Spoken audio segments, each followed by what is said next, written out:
You know, the first novel I read that had an Indian character and it blew me flat away was in the 7th grade, I believe, in my English course. We got assigned Hal Borland's When the Legends Die, and it's about a guy named Thomas Black Bull. We see him from the time he's a little kid up until I think his 40s possibly, maybe his 30s. He's a rodeo rider, so he gets used up pretty quick. But that was my first time to ever see an Indian on the page. The only time I'd seen Indians on the page before that, it was on restaurant menus, those little kid menus, and I lucked onto When the Legends Die, which is by Hal Borland. He's not an Indian dude.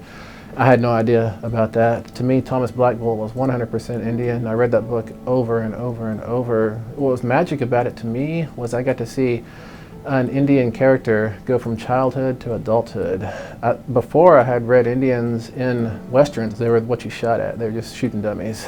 And they never really had any agency, any interiors. But Thomas Black Bull had an interior, and I got to see him go from my age into the future, and that was so wonderful for me to get to see a future.